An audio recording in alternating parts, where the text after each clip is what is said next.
আসসালামু আলাইকুম, আমি সাইফুল ইসলাম। আশা করি সবাই ভালো আছো। পলিটেক সলভ চ্যানেলে সবাইকে স্বাগতম। আজকে আমরা ইঞ্জিনিয়ারিং থার্মোডাইনামিক্স এর দ্বিতীয় অধ্যায়ের গুরুত্বপূর্ণ টপিক সমূহ দেখব। চলো শুরু করি।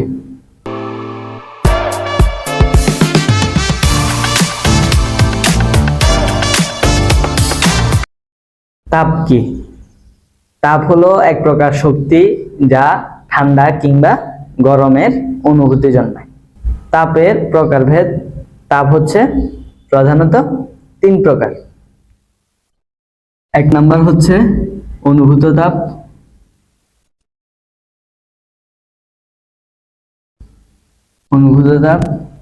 দুই নাম্বার হচ্ছে সুপ্ত তাপ এবং তিন নাম্বার হচ্ছে বিকীর্ণ তাপ।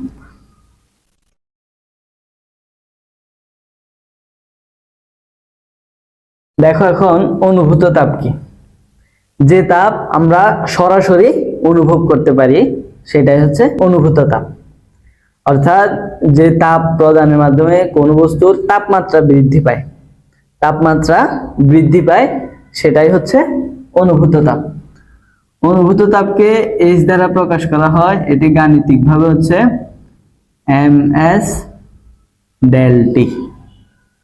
এখানে দেখো এইচ হচ্ছে অনুভূত তাপ, m হচ্ছে বস্তুর ভর, s হচ্ছে আপেক্ষিক তাপ।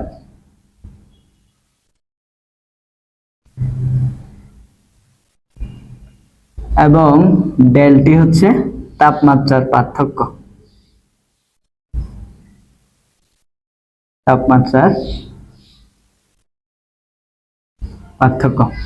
আমরা প্রথমেই বলেছি অনুভূত তাপ হচ্ছে যে তাপ প্রদানের মাধ্যমে তাপমাত্রা বৃদ্ধি পাবে। তাহলে আমাদের অবশ্যই প্রথমে একটা তাপমাত্রা থাকবে, বস্তুটির প্রথমে একটি তাপমাত্রা থাকবে। এরপর যখন তাপ প্রদান করা হবে তাপমাত্রা কি হবে? বৃদ্ধি পাবে। ধরো এটা 15 ডিগ্রি, এটা হইল 30 ডিগ্রি, তাহলে এটার মাঝখানে অবশ্যই একটা পার্থক্য থাকবে, সেটাই হচ্ছে del T। এখন আসি আপেক্ষিক তাপ কি? আপেক্ষিক তাপ হচ্ছে একক ভরের কোনো বস্তুকে 1 ডিগ্রি তাপমাত্রা বাড়াতে যে পরিমাণ তাপ দেওয়ার প্রয়োজন হয় সেটাই হচ্ছে আপেক্ষিক তাপ। একক ভরের কোনো বস্তুকে 1 ডিগ্রি তাপমাত্রা বাড়াতে যে পরিমাণ তাপের প্রয়োজন হয় সেটাই হচ্ছে আপেক্ষিক তাপ। এখন আমরা আসবো সুপ্ত তাপ। সুপ্ত তাপ হচ্ছে তাপমাত্রা বৃদ্ধি পাবে না। এই তাপ প্রদানের ফলে কি হবে না? তাপমাত্রার বৃদ্ধি হবে না। অর্থাৎ ধরো এখানে সুপ্ত তাপ হচ্ছে তাপমাত্রা বৃদ্ধি না পেয়ে শুধু কি হবে? অবস্থার পরিবর্তন হবে, বস্তুর অবস্থার পরিবর্তন হবে। যেমন ধরো 0 ডিগ্রি সেলসিয়াস এর ধরো এটা হচ্ছে বরফ, সেটাকে তাপ প্রদান করা হলো, তাহলে সেটা কিসে পরিণত হইল? পানি। তাও কি 0 ডিগ্রি সেলসিয়াস। এখানে তাপ দেওয়া হয়েছে কিন্তু তাপমাত্রা কি হয় নাই? বৃদ্ধি হয় নাই, দুটোটাই 0 ডিগ্রি। কিন্তু তাপ দেওয়ার ফলে কি কাজটা হইল? কাজটা হইল হচ্ছে এটা ছিল বরফ থেকে কি হইল? পানিতে রূপান্তর হইল।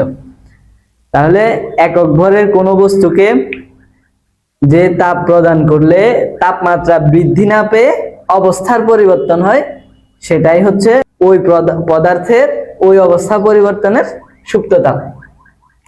এরপরে আসি বিকীর্ণ তাপ। বিকীর্ণ তাপ হচ্ছে যে তাপ চলাচলের জন্য কোনো মাধ্যমের প্রয়োজন হয় না, সেটা হচ্ছে বিকীর্ণ তাপ। যেমন আমরা ধরতে পারি সূর্যের আলোর মাধ্যমে যে তাপটা আসে পৃথিবীর বাইরে থেকে, এটা কিন্তু শূন্য মাধ্যমেই আসে, তাহলে সেটাই হচ্ছে বিকীর্ণ তাপ। আমরা আগের ক্লাসে 5টি স্কেলের সম্পর্ক দেখেছি। এখন আমরা দেখব এই সম্পর্কটার কাজ কি। 5টি স্কেলের মধ্যে আমরা সম্পর্কটা কিভাবে দেখেছি।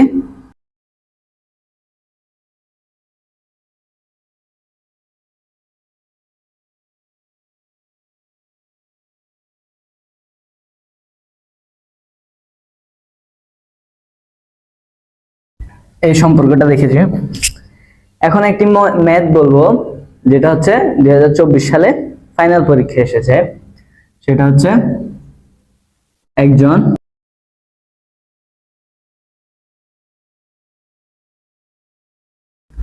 অসুস্থ ব্যক্তির দৈহিক তাপমাত্রা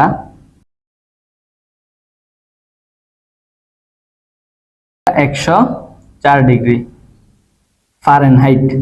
এটা কিন্তু ফারেনহাইট। তাহলে সেলসিয়াস স্কেলে কত? দেখো, একজন অসুস্থ ব্যক্তির দৈহিক তাপমাত্রা 104 ডিগ্রি ফারেনহাইট। তাহলে ওই 160 ডিগ্রি ফারেনহাইট সমান কত ডিগ্রি সেলসিয়াস? তাহলে আমাদেরকে বলছে যে ফারেনহাইট থেকে সেলসিয়াসে রূপান্তর করতে। এখানে প্রশ্নটি অনেকভাবে সাজিয়ে দেওয়া যায়। যেমন যদি বলা হয় 160 ডিগ্রি থেকে কেলভিনে কত, 160 ডিগ্রি থেকে রোমারে কত, র্যাঙ্কিনে কত, বললে আমরা একই সিস্টেমে এই ম্যাথটি করে ফেলবো। তখন আমরা দেখব এখানে যে পার্টটি দেওয়া আছে এবং যেটি নির্ণয় করতে বলছে, আমরা ওই দুটির সম্পর্ক নিয়ে কাজ করব। দেখো, এখানে দেওয়া আছে ফারেনহাইট স্কেল এবং এই পাশে দেওয়া আছে সেলসিয়াস স্কেল, এটা। তখন আমরা এই দুটি সম্পর্ক নিয়ে কাজ করব। তখন আমরা প্রথমে এই দুটি সম্পর্কটা লিখব।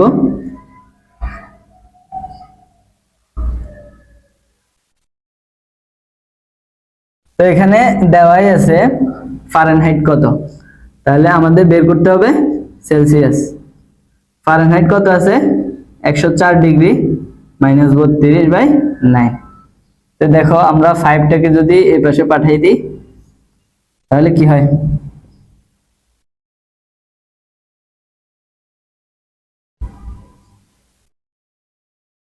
এরপর ক্যালকুলেশন করলে আমরা যা পাই তা হয়ে যাবে, বসাই দেব।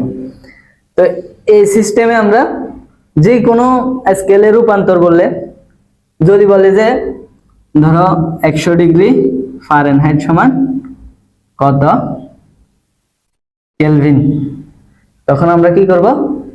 ফারেনহাইট স্কেল এবং কেলভিন স্কেলের যে সম্পর্কটা আছে সেটা নিয়ে আসব। যদি বলে যে 100 ডিগ্রি সেলসিয়াস সমান কত ডিগ্রি কেলভিন, তখন আমরা সেলসিয়াস স্কেল এবং কেলভিন স্কেলের সম্পর্কটা লিখব। তখন লিখবো এভাবে, celsius by 5 equal kelvin minus 273/5, এভাবে লিখব। এখন একটি মজার বিষয় হচ্ছে, যখন কোনো একটি স্কেলের ঊর্ধ্ব স্থিরাঙ্ক এবং নিম্ন স্থিরাঙ্ক থেকে অন্য কোনো স্কেলে রূপান্তর করতে বলবে, ধরো এখানে সেলসিয়াস স্কেলের ঊর্ধ্ব স্থিরাঙ্ক 100 ডিগ্রি সেলসিয়াস, তখন যদি বলে কেলভিন স্কেলে নির্ণয় করতে, তখন আমরা কি করব? কেলভিন স্কেলের একদম ঊর্ধ্ব স্থিরাঙ্ক যত তত, এটা মুখস্থ একদম।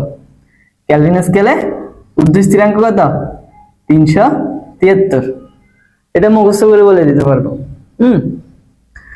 এরপর যদি বলে যে ফারেনহাইটে কত, এখানে যদি ফারেনহাইট লিখতে বলে, তাহলে আমরা ফারেনহাইটের ঊর্ধ্ব স্থিরাঙ্ক যত তত 212, একদম মুখস্থ ফারেনহাইট।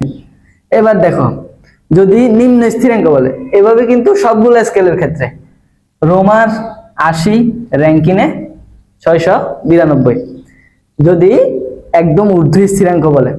আর যদি বলে যে 0 ডিগ্রি সেলসিয়াস থেকে রূপান্তর করো যে কোনো স্কেল, ফারেনহাইটের হলে 32, এটা মুখস্থ। তারপরে কেলভিনের হলে 273, রোমার হলে 0, র্যাঙ্কিনের হলে 492, এইভাবে আমরা স্থানান্তর করতে পারবো। আশা করি সবাই তাপমাত্রা কিভাবে এক স্কেল থেকে অন্য স্কেলে রূপান্তর করে সেটা বুঝতে পেরেছি। অবশ্যই ভালো লাগলে লাইক কমেন্ট করবে এবং এই অধ্যায়ের আরো কয়েকটি ম্যাথ রয়েছে, সেগুলো পরবর্তী ভিডিওতে দেওয়া হবে। সবার আগে ভিডিও পেতে অবশ্যই সাবস্ক্রাইব করে রাখবে এবং যদি ভিডিও পেতে চাও অবশ্যই কমেন্ট করে জানাবে। ধন্যবাদ সবাইকে। আসসালামু আলাইকুম।